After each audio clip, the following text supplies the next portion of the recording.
एकादशी महात्म्य में लिखा है कि दूसरों की निंदा करने से पुण्य क्षीण होते हैं। सैकड़ों गायों का गोदान भी करोगे तो भी पुण्य समाप्त हो जाएंगे। परस्व निंदा, किसी की निंदा करने से। यदि किसी की भलाई नहीं होती है तो किसी की बुराई तो ना करे। परस्व निंदाम पैशुन्यम, चुगली, पैशुन पैशुन चुगल, चुगली करने से पुण्य क्षीण होते हैं। इसको महापातकों में इसको लिया गया। तो वर्णन किया गया है कि यदि किसी की निंदा की गई है, चुगली की गई है, ऐसे पाप भी एकादशी के व्रत के द्वारा समाप्त हो जाते हैं। लेकिन ऐसा तो है नहीं कि खूब चुगली करो और 11 का व्रत कर लो। तो अनजान में, अनविज्ञता में जो ऐसे अपराध हुए हैं, एकादशी के व्रत के द्वारा वह पाप भी समाप्त हो जाते हैं। तो देखो कितना बड़ा फायदा है इसमें, तो बहुत बड़ा आनंद है। बहुत कम बहुएं होंगी ऐसी जो सासू माँ को चुगली करने में उसको आनंद ना आता हो, और डुकरियां भी बहुत कम हैं जिनको बहुओं की बुराई करने में श्वास लेने की भी शायद जरूरत पड़ती हो। खैर आप में तो ऐसी कोई नहीं है। फिर भी मुझे 20 महीने कोरोना काल में बहुत आगे शिकायत करती रही। अब ये ना सोचना बहन का हमारी डुकरी आ गई थी, यही तो शिकायत करके नहीं आई। कभी भी किसी की निंदा मत कीजिए, किसी की चुगली मत कीजिएगा। कुर्वत पुण्य कर्माणि सेवाम यह कुरुते नरः पत्नी भृत कशोष्येभ्यो वदन्तम कोपि मानवः तस् सेवान रूपेण द्रव्यं किंचन दीयते सोप सेवान रूपेण तत्पुण्य फल भाग भवेत्। वर्णन किया गया है सेवा करने वाला व्यक्ति, एकादशी का व्रत करने वाला व्यक्ति, भगवान की कथाएं सुनने वाले लोग निश्चित रूप से भगवान के देव धाम को ही प्राप्त होते हैं। वह तो वर्णन है, कोई हमारे लिए एकादशी दे दे, जब दे दे, अपना अनुष्ठान दे दे, किस किस का लगता है सुन लो। गुरु का शिष्य को लगता है, शिष्य का गुरु को लगता है, पति का पत्नी को लगता है, पत्नी का पति को लगता है। इस एकादशी महात्म्य में ऐसा वर्णन है, शिष्याद गुरु स्त्रियो भर्ता पिता पुत्रास तथैव चः। ये लिखा है शिष्य गुरु के लिए अनुष्ठान कर दे तो तत्काल वह गुरु को लग जाएगा। जितने भी चेले धर्म पुण्य सदकर्म करते हैं वो गुरु को मिलता है, और गुरु जितना भी धर्म सदकर्म करता है उससे शिष्य की तरक्की होती है। इसलिए तो कहा गया था कि पानी पीना छान के और गुरु करना जान के। नहीं तो स्थिति ऐसी है, लोभी गुरु लालची चेला और होय नरक में ठेलम ठेला। गुरु को ऐसा चाहिए शिष्य से कछु नहीं ले, और शिष्य को ऐसा चाहिए कि गुरु को सब कछु दे। हाँ?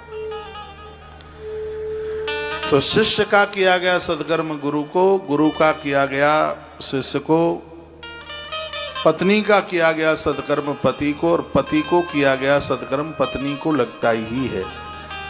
पता नहीं कौन बोल के चला गया कि पति लोग करेंगे तो पत्नी को लगेगा, पत्नी करेगी तो पति को नहीं लगेगा। और मिला के दिव्य धर्म ने ही लखन के प्राणों को बचा लिया। कौन कहता है कि माताएं जो करती हैं वो पुरुष को नहीं लगता? बहुत ज्यादा लगता है।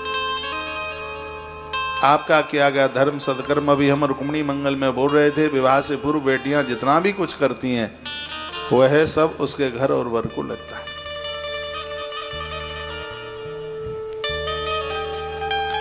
पुत्र करता है पिता को लगता है, पिता करता है पुत्र को लगता ही है, मिलता है। वर्णन है, पत्नी करती है पति को, पति करता है पत्नी को, उसका फल प्राप्त होता ही है।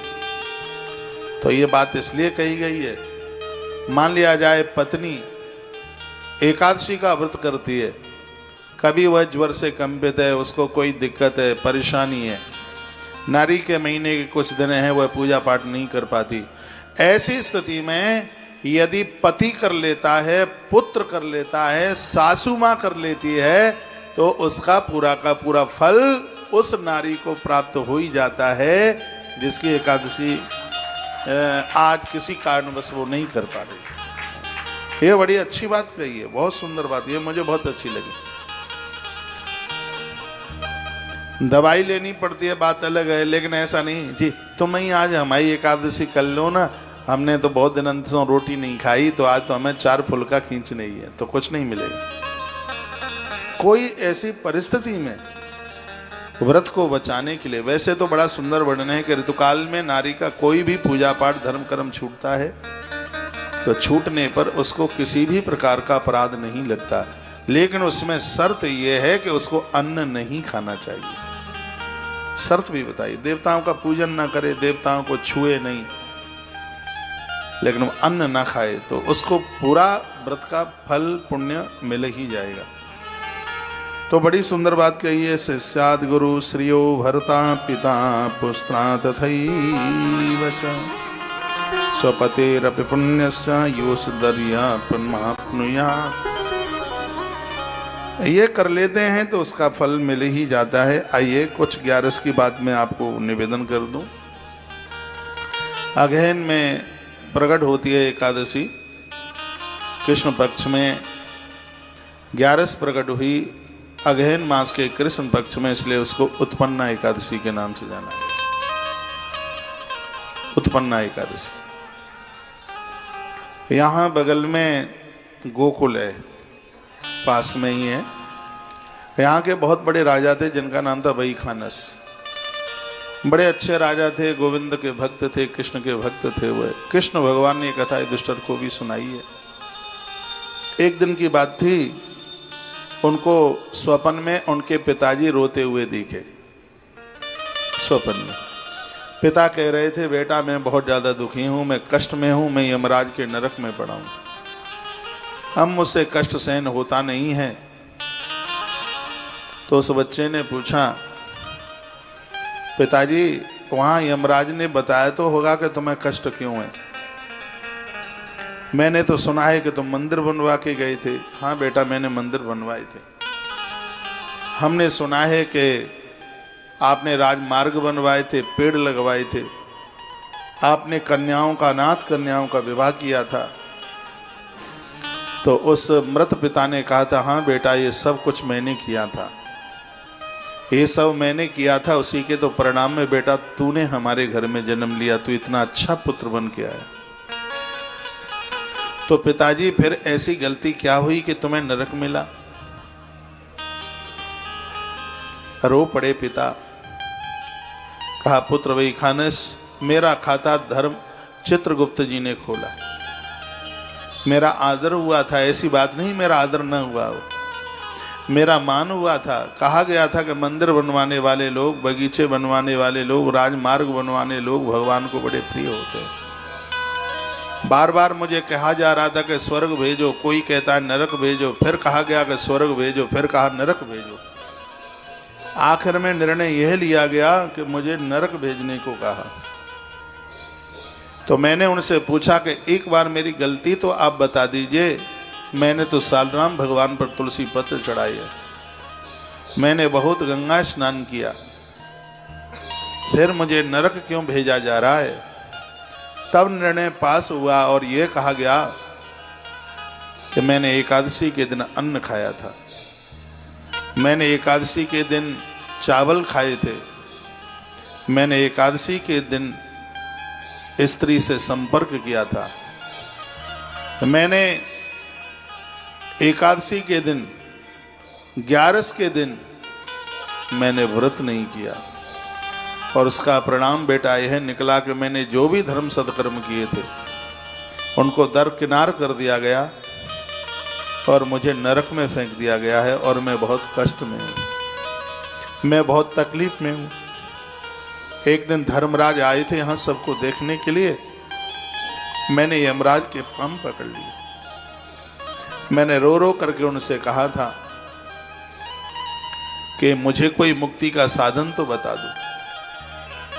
तो उन्होंने मुझे कहा था कि एक ही उपाय है, तुम्हारे खानदान में यदि तुम्हारे लिए कोई धर्म पुण्य कर दे तो तुम्हारा उद्धार, तुम्हारा आत्मकल्याण हो जाएगा। मैंने उन्हें पूछा, ऐसा कौन सा धर्म पुण्य करवा दूं? तो यमराज ने कहा कि तुम्हारे लिए यदि मृत्यु लोक में कोई एकादशी का व्रत करके तुम्हारे लिए समर्पित कर दे तो नरक से निकल करके तुम नारायण के धाम चले जाओगे।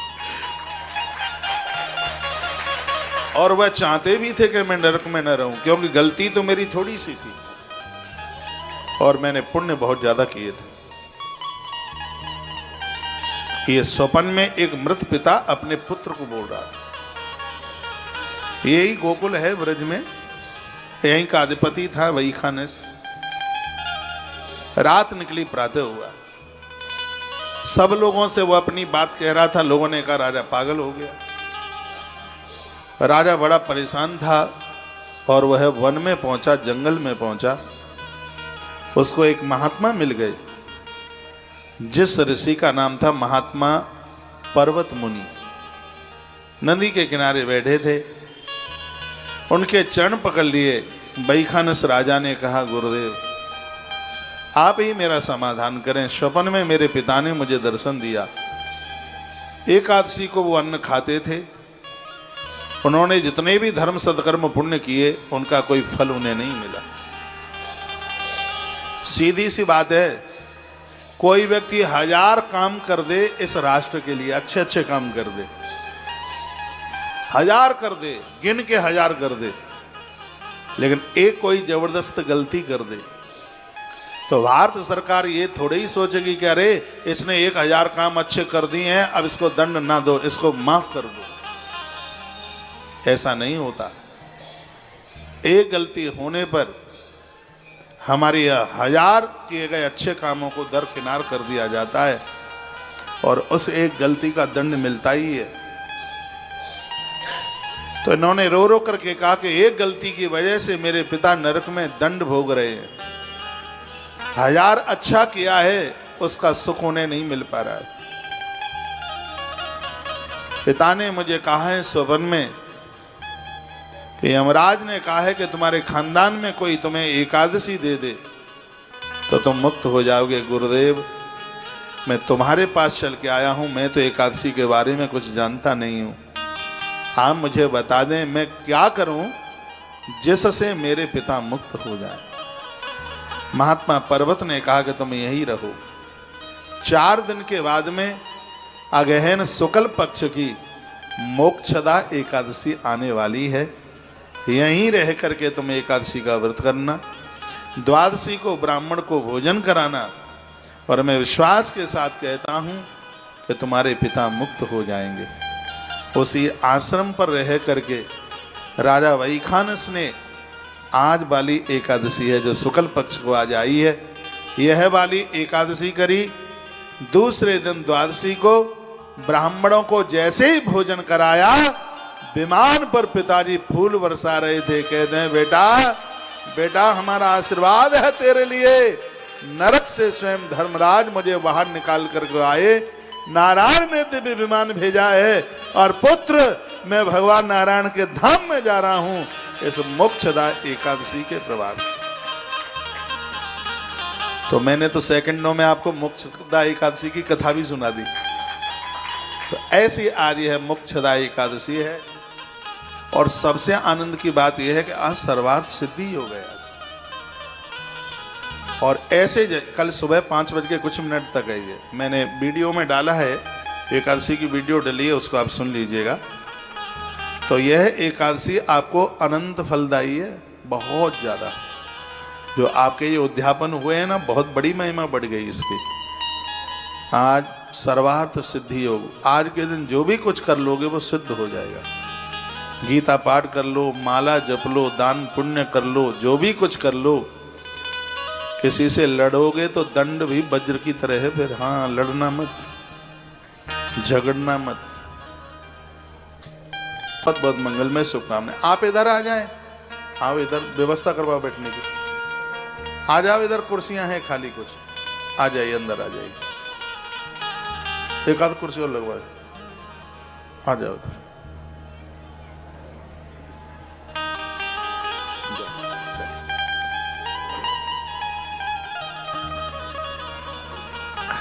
और कैसे भैया? अच्छा,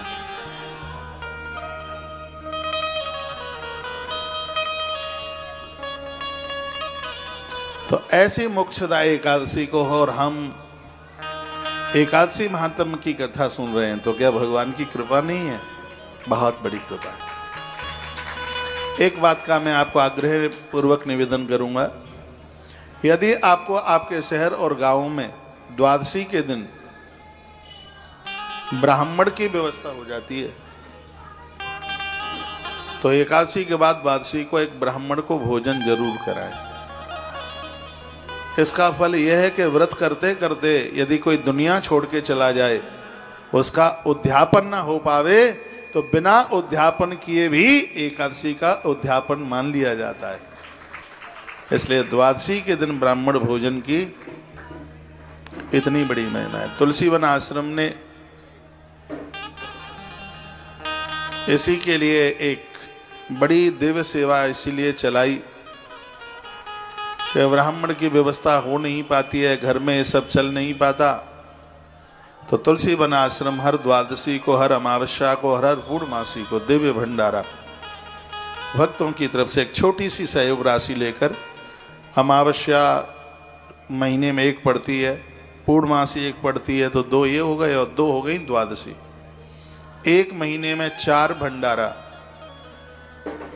और एक साल में लगभग 50 ब्राह्मणों का भंडारा, क्यों कभी अधिक मास भी पड़ जाता है, तो एक वर्ष में 50 ब्राह्मणों के भोजन के लिए मय दक्षिणा के सहित सहयोग राशि कितनी सी रखी गई है? 3511 रुपया। आप कहोगे इतने में कैसे हो जाता है? इतने में ऐसे हो जाता है क्योंकि दूध गौशाला का है, मट्ठा गौशाला का है, देवताओं के लिए पूर्णमासी, 11 के बाद दोनों द्वादशी, और हर महीने में 4 भंडारा, एक वर्ष में 50 भंडारा करने का सौभाग्य मौका प्राप्त हो रहा है। घर में करके देख लेना कितना हो जाएगा 3500 रुपए में, कल्पना ही नहीं की जा सकती। 20-20 रुपया दक्षिणा हो रहे इसी में ही, उतने ही पैसे में, लेकिन यहाँ हो रहा है भगवान की कृपा से। आप यहाँ चल करके आए हैं, भले ही आपने आज उद्यापन करा दिया है। तुलसी वृक्ष न जानिए गायन समझो ढोर, ब्राह्मण मनुजन होत है ये तीनों नंद किशोर। ये तो साक्षात भगवत रूप है। आप जो सेवा सहयोग करते हैं, यहाँ कितने ब्राह्मणों का भोजन प्रसाद चलता है, कितने संत महात्माओं का चलता है। आज सब इतनी व्यस्तता थी, फिर भी मैं इस गेट पर खड़ा होकर के कुछ देर तक तो पेठा, फलियार का और सब सामान वितरण करके यहाँ गया। बहुत बड़ी लाइन लगी हुई थी लंबी। परिक्रमा मार्ग में आज बसने का ये तो बहुत बड़ा आनंद है। अब अपने मुंह से क्या अपनी बड़ाई करनी है, छोटा मुंह बड़ी बात न हो जाए।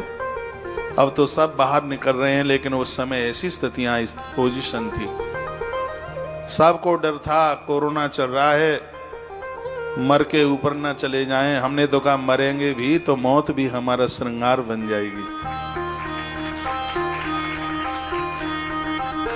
10-10 घंटे तक इस सड़क पर खड़े रहते थे सेवा कार्य में। तुलसी वन आश्रम कार्यों के साथ में सबसे पहली पहल थी। इस पूरे वृंदावन में तुलसी वन आश्रम की पहला भंडारा था। इस वृंदावन घर घर में, आश्रम आश्रम में राशन किटें पहुंचाई। 14 ट्रक मायना रखता है राशन का। मुंह से बोल देना करना बहुत बड़ा अंतर होता है। और आश्रम ने ये सब किया। एक कोई बहन पीछे कॉलोनी है, कहा महाराज जी 3 महीना हो गए, पति को तो काम नहीं है, घर में चूल्हा सुलगता नहीं है, पहनने को वस्त्र नहीं है। एक ही दिन में 1350 साड़ियां बांटी थी, एक बहन की एक छोटी सी आवाज के ऊपर उस टाइम। तो ये सब कार्य आश्रम के माध्यम से। श्री के गोविंद हरे मुरारी, इन सभी सेवा कार्यों के साथ आप जरूर जुड़ के रहना। 1 वर्ष के लिए है कर लो 3511 रुपए का सहयोग। 1 वर्ष का ये द्वादशी पूर्णमासी अमावस्या भंडारा आपके परिवार की तरफ से यह हो जाएगा। देख लेना, ठीक लगेगा आपको, बढ़िया लगेगा। अभी मुझे कहना पड़ रहा है, साल के बाद आपका फोन आएगा और आप कहेंगे कि हमारा नामांकन कर लीजिए। द्वादशी का भारी महत्व है। पता नहीं, जिंदगी का पता नहीं है कौन कर पाए, बाद में हुआ कि नहीं हुआ। एकादशी का जो व्रत करते हैं वह वर्ष में होने वाले, इसका नाम ही हमने द्वादशी भंडारा रखा है। इसके साथ जुड़ करके यह आनंद लाभ प्राप्त कर लें। आप तो सब गौशाला में थे, आप दिन में, मैं आपके बीच में से छिपके से थोड़ी देर के लिए आश्रम आया। अचक से आपको तो बोल के आ गया था कि मैं थोड़ा इधर पीछे जा रहा हूँ। किसी ने कह दिया इधर कहाँ जा रहे हैं, मैंने कहा थोड़ा सा मैं मठ की तरफ जा रहा हूँ। तो तुलसी तपोवन मठ तो आपने नहीं देखा होगा, देखा है आपने? किसी ने बताया हो, बिल्कुल हाईवे पर 100 फीटा रोड पर ऊंची सी बिल्डिंग बन रही है। 5 छतें डल गई हैं, उसमें 2 अभी बकाया हैं। आशीर्वाद दीजिए, भगवान कृपा करें 1000 से ज्यादा ही कमरा बने, कम ना रहे। छोटी सी जगह है, अभी तो घुटकुनिया सी है, लेकिन अभी ये बन के तैयार हो जाएगा। रहना करना भोजन पानी सब कुछ वहीं होगा, तब आनंद होगा बहुत ज्यादा। ये तस्वीरें आप देख रहे हैं।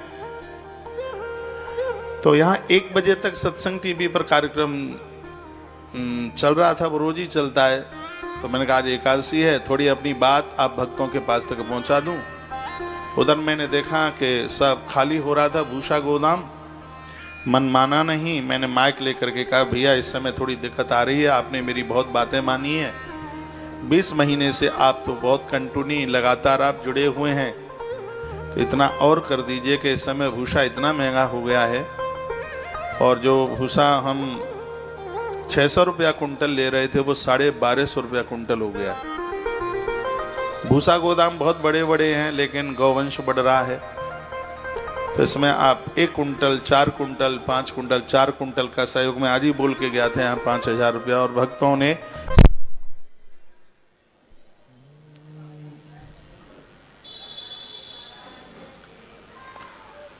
श्रादे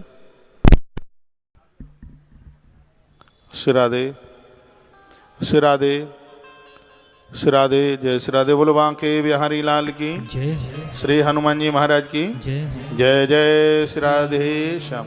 पहले उन भक्तों के लिए एक बार ताली बजा दीजिए जिनको मैंने आग्रह निवेदन किया और उन्होंने आज सहयोग किया है। जो लोग बाद में जुड़े हैं, जिनको नहीं पता था और इतना कह करके बस मैं आगे चल रहा हूँ। 1 कुंटल का सहयोग 1250 रुपया, 4 कुंटल का सहयोग 5000 रुपये का सहयोग करके आप एक बार ये सहयोग कर दें। जैसे तैसे दौड़ के हम मार्च तक 3 महीना पकड़ लेंगे, और मार्च हमने पकड़ ली तो हम तो ब्रह्मांड विजेता हो जाएंगे। इस समय ऐसी पोजीशन है, स्थिति है। और फिर तब तक तो अप्रैल आ ही जाएगा। अब के बार तो इतना भूसा गोदामों में भरेंगे कि ये आने वाले टाइम में ये दिक्कत न रहे। पिछले साल नहीं दिक्कत थी, लेकिन अब के बार परेशानी खड़ी हो गई। 400 आदमी निर्माण में काम कर रहा है, तो इस समय बहुत ज़्यादा लोड है। तो आज हम चर्चा कर रहे थे, बच्चा विषय करा रहा था वह, तो मैं बालक को बोल रहा था कि बेटे काम करने का तो जज्बा इतना है, उत्साह इतना है कि ऐसा लगता है कि पता नहीं एक दिन एक रात में कितना ना कर दें, लेकिन फंड हाथ में नहीं होता। कुआं खोदो पानी पियो, ऐसी स्थिति है। रोज करना काम ही इतना चल रहा है। लेकिन मैं बड़भागी हूँ, आपने मेरी बात पर विश्वास करके और जो सहयोग किए हैं, आज आप गौशाला गए होंगे, वो सहयोग बोल रहा है, दिख रहा है, वह दिख रहा है। 5 को व्यवस्थित करना मुश्किल है, जहाँ हजारों को बस। यहाँ तो है ही, मंडला में बहुत बड़ी गौशाला है, मध्य प्रदेश की धरती पर। एक नंदीशाला और है, वहाँ आप नहीं जा पाए होंगे। तो ये सब गौवंश के लिए जो हो रहा है, ये सब आपके सहयोग के द्वारा हो रहा है। तो इस कार्य में आप जरूर जुड़िएगा। आज 11 से अपनी एकादशी को सार्थक कर लीजिएगा, बढ़िया कर लीजिएगा। जो बने आप अवश्य में करना। और मैं जयकारा लगा रहा हूँ, नहीं तो आप कहेंगे अनाउंस ही हो रहा है, कथा तो हो नहीं रही। मुझे ये भी चिंता की बात रहती है। मैं आगे चल रहा हूँ। बोलिए बांके बिहारी लाल की जय, श्री हनुमान जी महाराज की जय जय। जय श्री राधे, जय जय श्री राधे, जय जय श्री राधे। यह एकादशी के नाम आप लिख लीजिएगा। सबसे पहले तो अगहन मास में आरंभ होने वाली 11, जिसको उत्पन्ना एकादशी कहते हैं, मार्गशीर्ष महीना है। हमने आरती में 2600 एकादशी, ये एकादशी की आरती आपको कैसी लगी? मैं गौशाला जा रहा था, चलते चलते दौड़ में 5 मिनट में ही एकादशी तैयार की। आज ही बनाई थी पंक्तियां, तो अच्छा लगता है, बढ़िया लगता है। हृदय का जो भाव है वो उसको कागज में लिख दो तो अच्छा लगता है। आपको कैसी लगी आप जाने, हमें बहुत अच्छी लगी, बढ़िया लगी। उत्पन्ना एकादशी, मोक्षदा एकादशी फूस के महीने में आने वाली है सफला, जो कृष्ण पक्ष में पड़ेगी। शुक्ल पक्ष में पड़ने वाली है, उसका नाम है पुत्रदा एकादशी। मैं अपनी उन बहनों को निवेदन करना चाहूंगा जिनको संतान नहीं है, भले ही आप 11 नहीं करते हैं, शुक्ल पक्ष फूस के महीने में पड़ने वाली पुत्रदा एकादशी को आप व्रत करें। संघ के द्वारा लड्डू गोपाल जी को गोरोचन के द्वारा स्नान कराएं। ये लिख लें, आप भूल जाएंगे। गोरोचन पंसारी की दुकान पर मिलता है, उसमें चंदन गोरोचन दोनों मिलाकर भगवान श्री कृष्ण को महाअभिषेक करें। उसके बाद पंचामृत से भगवान को नहलाएं। भगवान को एक गोपाल से स्नान का पाठ सुनाएं। पति और पत्नी दोनों स्नान करके पीले वस्त्र पहन करके मक्खन और मिश्री का भगवान को भोग लगाएं। पद्म पुराणांतर्गत बड़ा वर्णन है इस महिमा का। तो भगवान की कृपा से आपके घर में पुत्र रत्न की प्राप्ति होगी, इसलिए इसका नाम है पुत्रदा एकादशी। मैं एक एकादशी का व्याख्यान, जैसे आज मोक्षदा एकादशी की कथा आपको सुनाई है, आज से लेकर के कल तक मैं 26 एकादशी की ऐसे ही चर्चा आपके बीच में करूंगा। उसके पूरे नियम, पूरा धर्म कर्तव्य, ये पूरा एकादशी का विज्ञान आप सुनेंगे। संस्कार टीवी दुनिया के गांव-गांव तक पहुंचता है, तो उसके माध्यम से आप ये जरूर सुनिएगा। जैसे आज आप सुन रहे हैं, कल भी आपका कार्यक्रम उधर लगभग 3 बजे तक पूरा हो ही जाएगा। उसके बाद में फिर आप कथा सुन लें। आज भी रुकिए, आप कल भी रुकिए, परसों जाइए आराम से, क्योंकि आपके कमरों की जो बुकिंग है शायद परसों 10 बजे तक है। हाँ, तो परसों 10 बजे तक है। क्या दौड़ो दौड़ो, ये घर गृहस्थी के सब काम बने ही रहेंगे। ये तो बद्रीनाथ के पहाड़ों की तरह है, जब आगे चलो तो लगता है अब अंतिम पहाड़ है, अब इसके आगे नहीं होगा। मंदिर तक जाते जाओगे लेकिन वो पहाड़ खत्म नहीं होते। उसी प्रकार से गृहस्थी के काम भी पूरे नहीं होते। आदमी भले ही पूरा हो जाए पर काम पूरे होने वाले नहीं है। जैसे तैसे तो चंगुल में से निकल के आए हो, एक आध रात्रि बिहारी जी के चरणों में दे करके जाओ। बहू कहेगी कि आप तो बोल के गई थी कि आ जाएंगे 15 तारीख की रात्रि को, तो कह देना बेटा क्या बताऊं, अचानक पेट में इतनी जोर से दर्द हुआ, आने को थैला पूरा तैयार था, लेकिन क्या बताएं, और पेट का दर्द तो डॉक्टर भी ना पकड़ पाए। हाँ, तो भगवान के लिए झूठ भी बोल दो तो झूठ कहे अगर लागत नहीं। हाँ, पेट के दर्द का बहाना बनाकर एक रात वृंदावन में रुकने को मौका मिले तो हम तो बोल देंगे भैया, क्या बात है।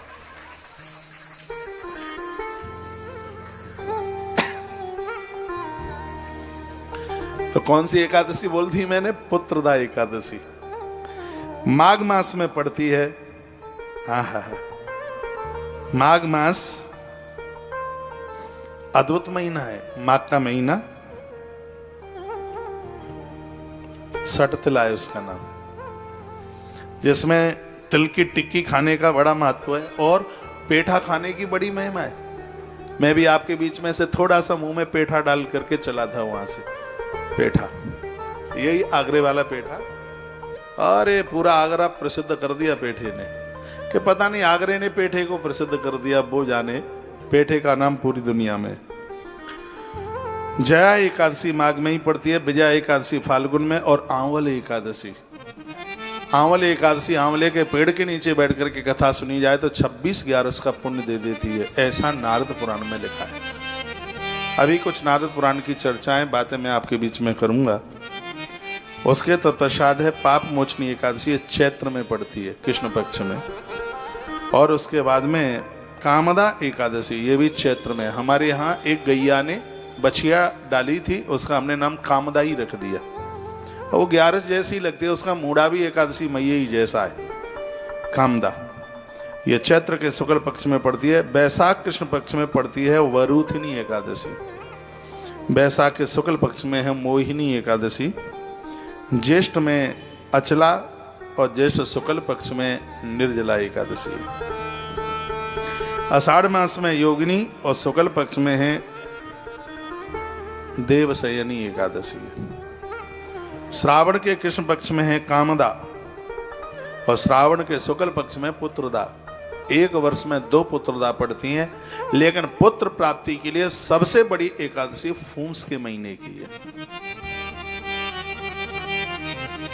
भादों में भी 2 पड़ती हैं, कृष्ण पक्ष में जया है और उसके शुक्ल पक्ष में है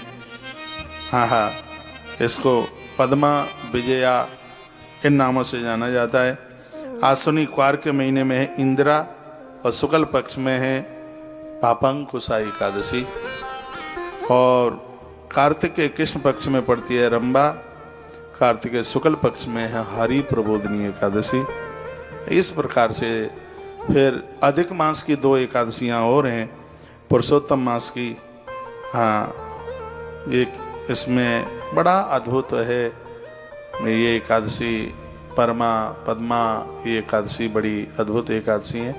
एक बार जयकारा लगाइए, बोली एकादशी मैया की जय। श्री हनुमंत बलवंत महाराज की जय।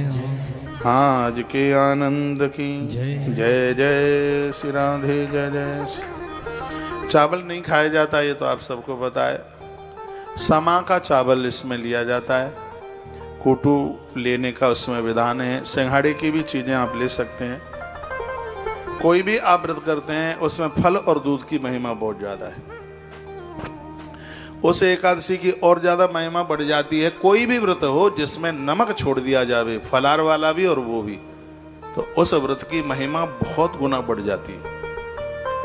नमक ना लिया जावे, फलार भी है तो थोड़ा मिठाई ले ले। जीव यदि मान जाए, यदि वो समझाने पर समझ जाए, समझती कम है, चटपटा चटपटा उसको चाहिए, ले सकते हैं, विधान है, ऐसी बात नहीं है। यदि ना लें तो कोई भी व्रत हो उसकी महिमा बहुत ज्यादा बढ़ जाती है। रविवार का व्रत और सप्तमी का व्रत, इसमें तो नमक लिया ही नहीं जाता है। हो सकता है आप में कुछ ऐसे भक्त हों जिन्होंने एकादशी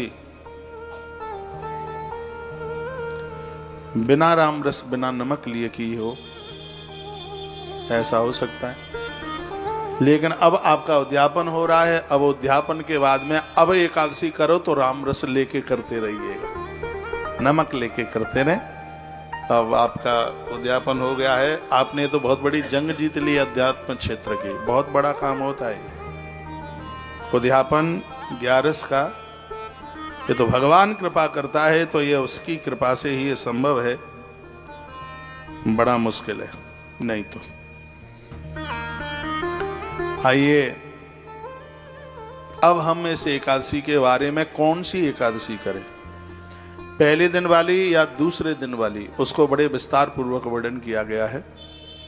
एकादशी कौन से दिन की करें, पहले दिन वाली या दूसरे दिन वाली, ये प्रसंग है आज की कथा में। इसको आप सुनिएगा, बात समझ में आएगी। मानधाता और वशिष्ठ मुनि का संवाद है इसमें।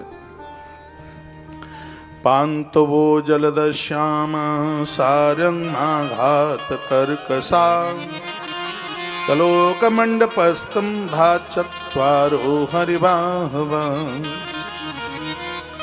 हम और आप उस भगवान को वंदन प्रणाम करते हैं जो 14 भुवन और 3 लोकों के नाथ हैं, जो सबको सनात कर रहे हैं।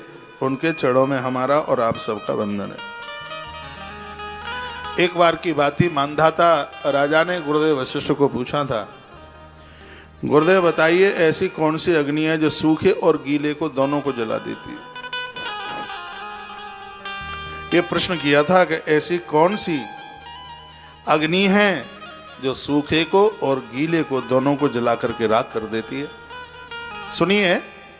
तो गुरुदेव वशिष्ठ बोले, हे राजन सुनो, जिस अग्नि से सूखा और गीला सब कुछ दग्ध हो जाता है, जल जाता है, वह है जो मनुष्य भगवान विष्णु की पावन तिथि है, जिसको कहते हैं एकादशी तिथि, जिसको कहते हैं हरिवासर।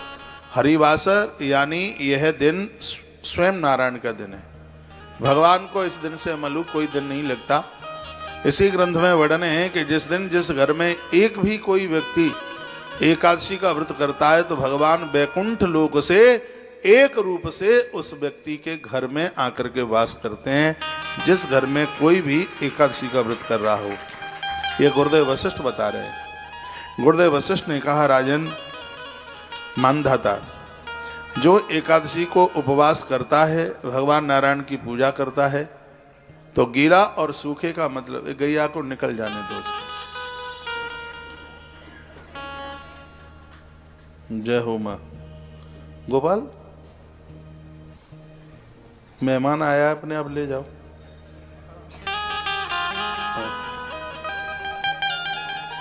देखो अपने आप ही आई है कैसे।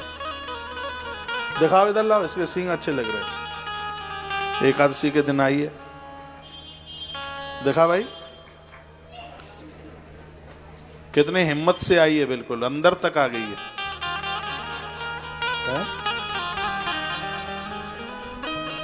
अपनी गौशाला की बाहर से आई? बाहर से ले जाओ, यदि किसी की हो तो मांगने को आए तो दे देना, ठीक है? अब इसको चारा वगैरह खिला दो, ले जाओ।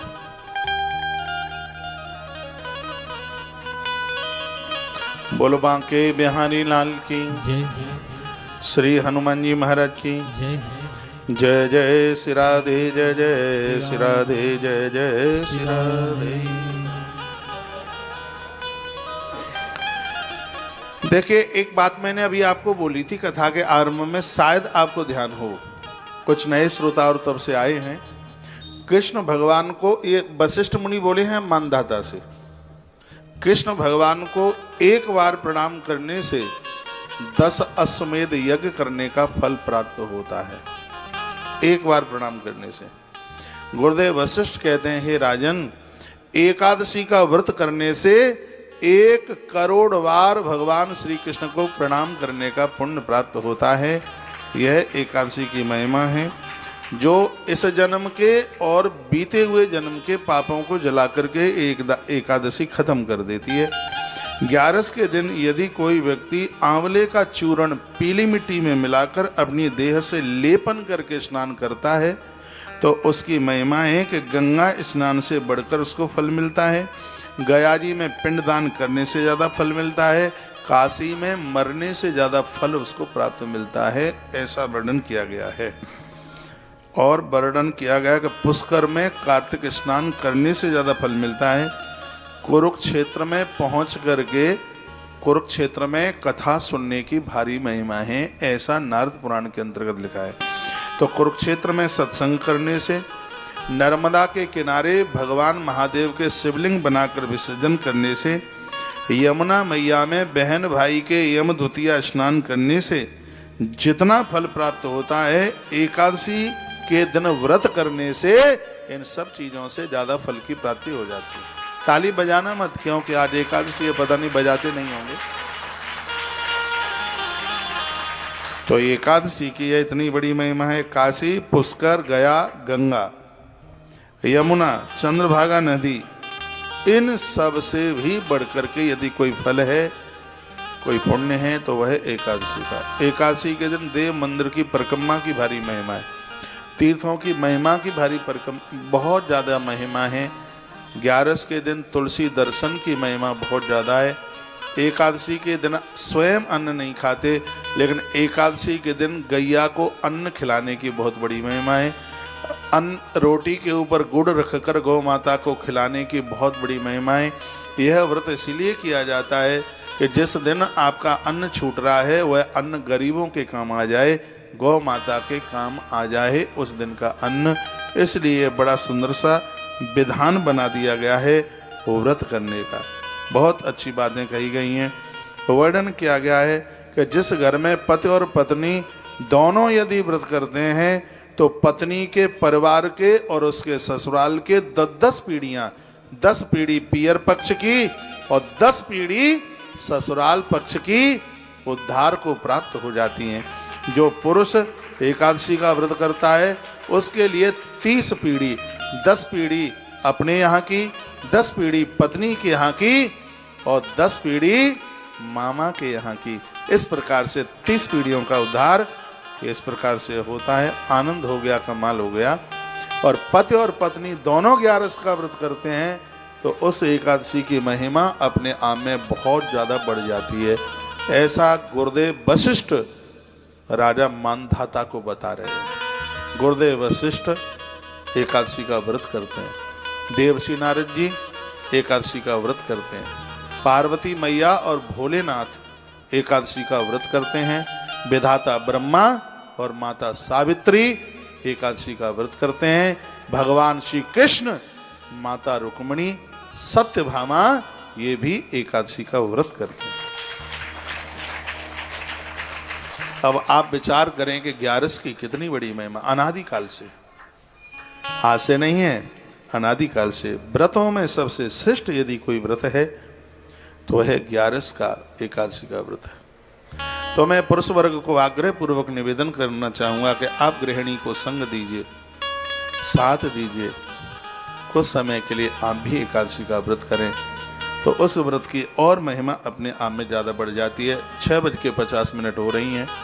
7 बजे तक ये लाइव टेलीकास्ट चलेगा तो मैं आपकी 10-20 मिनट और ले लूँगा क्योंकि कार्यक्रम थोड़ा देरी से शुरू हुआ है। पहला दिन था तो इस प्रसंग को मैं कहीं थोड़ा ठिकाने लगा दूंगा। फिर इस कथा के लिए कल का ही दिन है हमारे पास। 16 और 17 और 18 यदि हरियाणा प्रदेश के भक्त हमें सुन पा रहे हों, सेक्टर 14 में अग्रवाल भवन में एक त्रिदिवसीय 3 दिन का कार्यक्रम शिव तत्व महिमा, जिसमें हकीकत में आपको यह पता लगेगा कि शंकर की कितनी बड़ी महिमा है। आप आ सकें तो जरूर पधारिए। कथा के टाइमिंग्स वहाँ 3 बजे से लेकर के 7 बजे तक है। सत्संग टेलीविजन पर विशेष प्रसारण और संस्कार टीवी पर उसका लाइव टेलीकास्ट आप सुनेंगे। आप वहाँ अवश्य में पधारें। यह सूचना आपके पास तक पहुँचाना बहुत ज़्यादा जरूरी था। रात्रि को 9 बजे धर्म यात्रा कार्यक्रम इसी परिसर में होगा। उस कार्यक्रम से आप जरूर जुड़िएगा। 6:30 बजे सुबह भोर में मंगलवाणी कार्यक्रम भी इसी परिसर में होगा। उस कार्यक्रम से भी आप जरूर जुड़िएगा। तुलसी तपोवन यूट्यूब चैनल को आशीर्वाद दीजिएगा कि यहाँ की हर बात को आपके पास तक पहुँचाता रहे। उसके लिए चैनल को सब्सक्राइब करें, वीडियो को लाइक शेयर करना ना भूलें। अभी 7 बजे के तत्पश्चात आप तुलसी तपोवन यूट्यूब चैनल के माध्यम से इस कथा को जरूर सुने कि पहले दिन की एकादशी करें या दूसरे दिन की एकादशी करें। दूसरे दिन एकादशी बिल्कुल भी नहीं हो तो भी कर सकते हैं क्या? प्रदोष पड़ जाए तो फिर व्रत कैसे खोला जाए, ये आज की कथा में आप सुनेंगे। यहाँ बड़ी सुंदर बात कही है। यदि एकादशी का पारण त्रयोदशी में हो जाता है तो उस व्यक्ति को एकादशी करने पर तत्काल धरती दान करने का फल प्राप्त हो जाता है। पृथ्वी दान करने का तत्काल फल प्राप्त होता है। जो बातें नहीं मालूम हैं उन्हीं बातों की मैं यहाँ से चर्चा आपके बीच में कर रहा हूँ। मुझे विश्वास है कि मेरे कही गई इन बातों के द्वारा सनातन धर्म को शक्ति मिलेगी और अंत में आप सब भक्तों को मुक्ति मिलेगी। एकादशी का व्रत तो अपने आप में बड़ा अद्भुत व्रत है। और देखिए आपके द्वारा परिसर कितना अच्छा लग रहा है। ऐसा लग रहा है कि मोती गिन गिन के रख दिए। जब मैं कुछ दिनों के बाद में यहाँ लौटता हूँ तो मुझे कहा जाता है महाराज ये सुमसाम पड़ा था, आप यहाँ पहुँच जाते हैं तो ऐसा लगता है कि सूखा पेड़ द्वारा से हरियाली आ गई है। उसमें आनंद हो गया। गुरुकुल के छोटे छोटे बच्चे बोलते हैं क्या करूँ, जाना होता है, वृंदावन छोड़ना तो किसका मन होता है, जाना पड़ता है। मैं ये तो कहता नहीं कि आफत पाल रखी है, मैं ये जरूर कहूँगा भैया मौज पाल रखी है। बहुत कुछ है लेकिन जिंदगी फकीरी गिरी का है, पूरा फकीरा। बहुत आनंद का अनुभव हो रहा है। आप सब आए हैं, कितना अच्छा लग रहा है, कितना बढ़िया लग रहा है। ये कथाएं बहुत लंबे टाइम तक चलेंगी भगवान की कृपा से, सुनते रहिए। नेक्स्ट कार्यक्रम आप उपनिषद वेदों का सुनने को जाएंगे, आप जरूर सुनिए। एक बार पुनः आप सब आग्रह पूर्वक आपका निमंत्रण है, 28 तारीख को आप रामेश्वरम पहुंचिए। अपनी टिकट से जा सकें तो अपनी टिकट से जाइए, अपनी टिकट से ना जा सके तो हमें बोल दीजिए, हम हवाई जहाज की टिकट बनवा देंगे आपकी।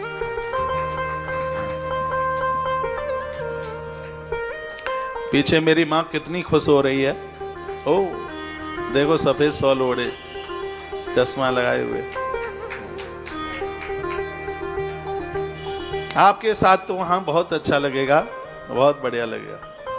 हमारे श्री राजेश अग्रवाल बालाघाट, जो कि एमपी में ये स्थान पड़ता है, उनके द्वारा कोटेश्वर नाथ भगवान की कृपा से एक अद्भुत आयोजन रामेश्वरम की धरती पर होने को जा रहा है। अरे जिसकी स्थापना स्वयं हमारे प्रभु राम ने की हो, इस कथा में आप आना। एक दिन चलेंगे, धनुष कुटी देख करके आएंगे। हनुमान जी ने कहां से छलांग भरी हम बताएंगे ना आपको। वहां इतना आनंद आएगा, आप जरूर पहुंचिएगा। ऐसी भी व्यवस्था की जा रही है, मैं कल अनाउंस करके बता दूंगा। देखते हैं कि मथुरा से कोई ट्रेन जा रही हो तो ऐसी मेरी बहुत माताएं, कुछ पुरुष लोग हैं जो अकेले नहीं पहुंच सकते हैं, तो बार बार फोन आए, मुझे बच्चे बता रहे थे कि महाराज जी ऐसी कोई व्यवस्था हो सकती है क्या। देखते हैं कि ऐसी भी कोई व्यवस्था की जावे कि आप यहाँ आकर के यहाँ से ट्रेन पकड़ करके तो किसी न किसी प्रकार से आपको रामेश्वरम पहुंचाना ही है। जो होगी सो देखी जाएगी। यहाँ का पूरा आनंद लेंगे, भरपूर आनंद। और बस एक छोटी सी बात कह करके और मैं आगे चल रहा हूं। वो बात यह है कि गौव्रती, गौ माता के सेवक, अक्षयव्रती, गौ अक्षयव्रती, इसको नाम ही दिया गया है। 21,000 रुपए के सहयोग के द्वारा अब तो मैंने यहां तक कह दिया है कि जब तक सृष्टि का प्रलय नहीं हो जाएगा तब तक गौतीर्थ तुलसी तपोवन गौशाला हटने वाली नहीं है इस धरती से।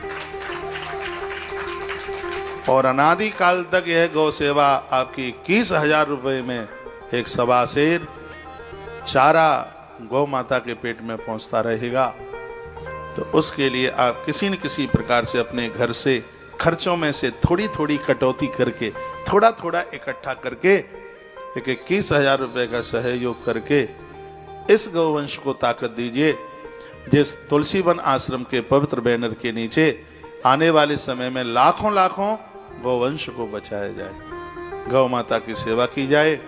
गैया नहीं होगी तो घृत नहीं होगा, घृत नहीं तो यज्ञ नहीं, यज्ञ नहीं तो वर्षा नहीं, और वर्षा नहीं तो प्रजा नहीं।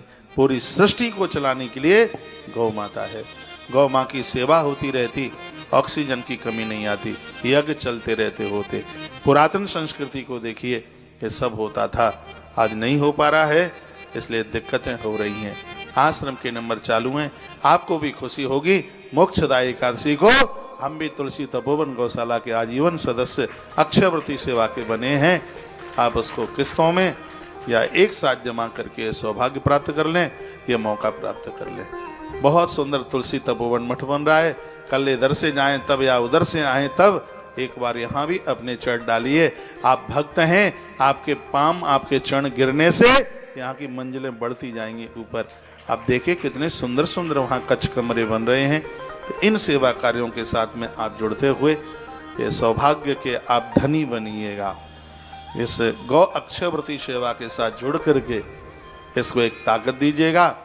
आजीवन भंडारा, हजारों हजारों सालों तक आपकी रसोई जरूरतमंद लोगों के काम आती रहे। उसके लिए हजारों हजारों वर्षों का सहयोग, सिर्फ 51,000 रुपए का एक बार सहयोग करके ये मौका कमा लें। एक वर्ष के लिए एक सहयोग, एक छोटा सा सहयोग, अंश सहयोग, उसके लिए 2,400 रुपए का सहयोग, और एक व्यक्ति 1 साल के लिए भरपेट भोजन करता रहे, उसके लिए सिर्फ 5100 रुपए का सहयोग करके ये सौभाग्य प्राप्त कर लें और आपसे व्यवस्था बन जाए। तो आजीवन हमेशा हमेशा के लिए जो वृद्ध जन हैं, पता नहीं कितने समय के मेहमान हैं, प्रभु ने तुम्हारे बटुए में रख दिया है तो एक बार चैन खोल के देख लीजिएगा इस नए कार्य में। इसमें 100% ही आपको फल है, कहीं उसमें कोई कटौती नहीं है। ये पूरा का पूरा धर्म काम में, सेवा कार्य में लग रहा है। इससे आप जरूर जुड़िएगा। और अब आइए मैं इस एकादशी की तरफ आपको लेकर के चल रहा हूँ, जहाँ आश्रम के सभी नंबर चालू हैं। आप संपर्क करते हुए, कांटेक्ट करते हुए आप जुड़ें। वर्णन है कि गंगा जाने पर, काशी पहुँचने पर, पुष्कर जाने पर, कुरुक्षेत्र और नर्मदा नहाकर, यमुना और चंद्रभागा नदी के किनारे अनुष्ठान करने पर भी उतना प्राप्त नहीं हो पाता जितना कि एक एकादशी का व्रत करने पर जितना प्राप्त हो जाता है। यह महिमा एकादशी की है, बहुत ज्यादा महिमा है। भगवान को जो चंदन माथे पर लगाता है, भगवान को जो पीतांबर पहनाता है, भगवान को जो वनमाला पहनाता है, वनमाला कहते हैं तुलसी की माला, वनमाला तुलसी की माला, भगवान को वनमाला पहनाने पर यानी भगवान को तुलसी की माला पहनाने पर भगवान अति प्रसन्न होते हैं। इसी ग्रंथ में वर्णन किया गया है। इन जितनी चीजों से भगवान को प्रसन्नता होती है, इससे ज्यादा प्रसन्नता भगवान को एकादशी का व्रत करने पर होती है। तो जिसमें हमारे ठाकुर राजी हों, जिसमें हमारे भगवान राजी हों, जो परम वैष्णव जन हैं, उन लोगों को 11 का व्रत जरूर करना चाहिए, एकादशी का व्रत जरूर करना चाहिए। अब बात यह आती है कि व्रत कौन सा वाला करें, पहले दिन वाला करें या दूसरे वाला दिन करें। तो कुछ तिथियों का वर्णन किया गया है, वो बताया गया है। जो पहले दिन में जो व्रत करते हैं वो इन तिथियों में करें, और दूसरे दिन का व्रत करते हैं वो इन तिथियों में करें। कागज कलम हो तो आप लिख लें। और मैंने तो बहुत बार आग्रह पूर्वक निवेदन किया कि हमारी कथा सुने तब रजिस्टर बना करके ही सुने। बहुत बातें लिखने के लायक होती हैं और आप भूल जाएंगे। जैसे वर्णन है कि द्वितीया का जो व्रत है, द्वितीया जो कोई दौज का व्रत करते हैं वो पहले दिन वाला करें।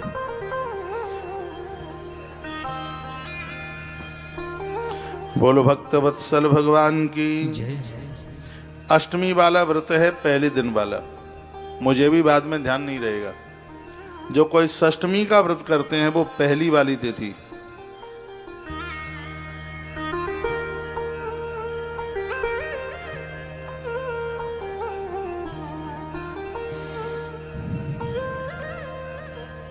सप्तमी पहले दिन वाली, अमावस्या पहले दिन वाली, पूर्णमासी पहले दिन वाली। और माता पिता की या पूर्वजनों की कोई वार्षिक तिथि पड़ रही है या श्राद्ध, कभी कभी श्राद्ध में 2 तिथियां पड़ जावें तो पहली तिथि में ही श्राद्ध मनावें, ऐसा वर्णन है। ये बहुत याद रखने को लायक बात है। जो 2 तिथियां पड़ जाएं श्राद्ध की, तो जो कोई श्राद्ध पड़ रहा है घर में, वो ग्रंथ में वर्णन है, वह श्राद्ध की तिथि पहले दिन वाली, वार्षिक श्राद्ध है वो भी पहले दिन वाला ये मनाएं। अमावस्या और पूर्णमासी भी, ये भी दोनों पहले दिन की ज़्यादा महिमा रखती हैं। दूसरे दिन को तिथि मनाने वाली है वह 11 है, वह एकादशी है। वर्णन है कि उदिता में थोड़ी सी, बिल्कुल थोड़ी, कुछ मिनट कुछ सेकंड की भी एकादशी है उदिता में, तो वो कीजिए जिस एकादशी में द्वादशी आने वाली है। अब इसमें एक बात और वर्णित की गई है। इसमें मांधाता राजा ने पूछा है, आप ये बताएं कि एकादशी में 10वीं पड़ रही है और दूसरे दिन एकादशी बिल्कुल है नहीं, तो इसमें फिर क्या करें? इस बात को बहुत ध्यान से सुन लें। ग्रंथ में वर्णन है, एकादशी में यदि 10वीं पड़ रही है, इसको 10वीं भेदा एकादशी कहते हैं। भूल करके भी उस 11वें व्रत ना करें। 10वीं में एकादशी में यदि 10वीं पड़ रही है तो वह व्रत बिल्कुल ना किया जावे। दूसरे दिन एकादशी बिल्कुल नहीं है, पहले दिन एकादशी है और उसमें 10वीं नहीं है, तो एकादशी जरूर करनी चाहिए। दूसरे दिन एकादशी बिल्कुल नहीं है और पहले दिन एकादशी पूरी है और उसमें 10वीं नहीं है, तो पहले दिन की एकादशी करनी चाहिए। पहले दिन एकादशी है और उसमें दशमी भी है, लेकिन दूसरे दिन एकादशी बिल्कुल नहीं है, द्वादशी है। तो ग्रंथ में वर्णन है कि दूसरे दिन बिल्कुल भी एकादशी न हो, पूरी की पूरी द्वादशी है। और पहले दिन एकादशी में दशमी है, तो दशमी वाली एकादशी छोड़ दीजिए, द्वादशी के दिन एकादशी कीजिए, आपको 11 का पूरा फल मिलेगा, बिल्कुल भी कटौती नहीं है। ये बात फिर मैं दोबारा से रिपीट करूंगा। ये प्रश्न किया गया है राजा मानधाता के द्वारा। पहले दिन एकादशी में दशमी पड़ गई है और दूसरे दिन एकादशी बिल्कुल है नहीं, तो इस स्थिति में एकादशी करनी चाहिए कि नहीं करनी चाहिए, क्या करें? तो गुरुदेव वशिष्ठ ने कहा, पहले दिन एकादशी है, दूसरे दिन एकादशी नहीं है, तो पहले दिन की एकादशी करें। पहले दिन एकादशी में किंचित मात्र भी यदि दशमी है और दूसरे दिन एकादशी नहीं है, द्वादशी है, तो गुरुदेव वशिष्ठ कहते हैं कि दशमी युक्त एकादशी को छोड़ दो, द्वादशी वाले दिन एकादशी का व्रत करो, आपको 11 का व्रत ही संपूर्ण रूप से उसके फल की प्राप्ति होगी। गुरुदेव वशिष्ठ कहते हैं उसका पारण दूसरे दिन होता है, त्रयोदशी में जाकर। वो कहते हैं कि जब त्रयोदशी में जाकर के पारण होता है तो उस एकादशी का फल पृथ्वी दान के बराबर हो जाता है। यदि त्रयोदशी में पारण किया जाता है तो उसका फल अपने आप में धरती दान के बराबर फल प्राप्त हो जाता है। तो ऐसी इन जो अद्भुत बातों का वर्णन किया गया है, ये बातें बड़ी वंदनीय हैं। वर्णन किया, स्नान, पूजन, होम, दान, ब्राह्मण भोजन, ये 5 कर्म जीव को बिल्कुल मुक्त कर देते हैं। रोज नहाया करो, सर्दियों में 3-3 दिन की एब्सेंट कर देते हो, शरीर पोत के बैठ जाते हो पूजा में। नियम तो ये कहता है, हमारा सदाचार कहता है कि बिना नहाए रसोई में मंदिर में झाड़ू मत लगाओ, बिना नहाए मंदिर में प्रवेश मत करो, बिना नहाए सासू ससुर के चरण मत छुओ, वो तो छूते ही नहीं है, क्या कहना है उसका? तो नाके ही नहीं छूते, बिना नहाए क्या छू? बिना नहाए तुलसी नहीं तोड़ी जाती, बिना नहाए फूल नहीं तोड़े जाते, बिना नहाए रसोई और मंदिर में झाड़ू नहीं लगाया जाता, बिना नहाए। बिना नहाए तो चूल्हे पर चाय भी नहीं बनाई जाती, लेकिन आप मानते नहीं है। बिना नहाए रसोई में प्रवेश बिल्कुल वर्जित है।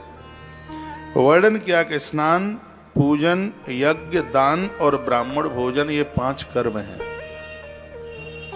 यह व्यक्ति को कल्याण कर देता है।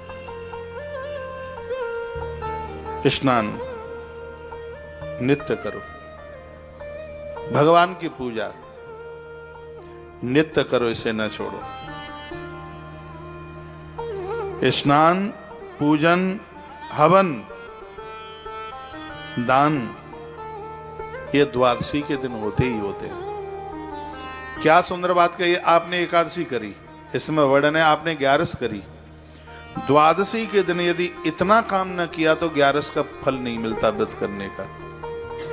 एकादशी के तत्पश्चात द्वादशी को सूर्य उदय होने से पहले ही नहाइए। ये नहीं है एक दिन पहले एकादशी करिए, द्वादशी को 10:30 बजे तक अखबार पढ़े, फिर कमर खो जाए, फिर चांद खो जाए, मोबाइल पर चिपके रहे, नहीं। 11 का व्रत पहले दिन किया है, दूसरे दिन सबसे पहले स्नान कीजिए, तुलसी पूजन कीजिए, हवन कीजिए। द्वादशी के यज्ञ की भारी महिमा है, बहुत ज्यादा महिमा है। पूरे जीवन भर में 10,000 यज्ञ आप करते हैं, द्वादशी के दिन एक दिन का आप यज्ञ कर लेते हैं तो उसका भारी पुण्य है। इसलिए जितने भी भक्त उद्यापन के लिए आए ना यहाँ, इसलिए कल आपके द्वारा द्वादशी को यज्ञ कराया जाएगा, हवन कराया जाएगा। ताली मत बजाना, बिल्कुल शर्म लग जाएगी। नजर लग जाएगी। तो ये लिख लें, ध्यान में नहीं रहेगी बात। जो एकादशी का व्रत करते हैं, 11 का व्रत करने वाले लोगों के लिए द्वादशी के दिन स्नान, देव पूजन, यज्ञ, दान। किसी ने मुझे पूछा था कि महाराज जी कब कर लें गोदान? हमने कहा कल कर लेना, कल द्वादशी है। उद्यापन के बाद जो गोदान हो रहा है, लेकिन जिन्होंने आज कर दिया है तो पेट सकोड़ के ना बैठ जाए, ये तो आफत हो गई, हमने तो आज ही कर दिया। 11 भारी महत्व है, लेकिन दान पुण्य के लिए द्वादशी पीछे नहीं है, बिलंदा ऊपर ही है। ये बात मैंने पूर्व में भी बोली है। तो स्नान, पूजन, होम, यज्ञ, दान और ब्राह्मण भोजन, ये 11 व्रत करने वाले लोगों को ये पंच कर्म करने ही चाहिए। इसका नाम है पंचकर्म। आज की कथा को यहीं विराम, और आप सब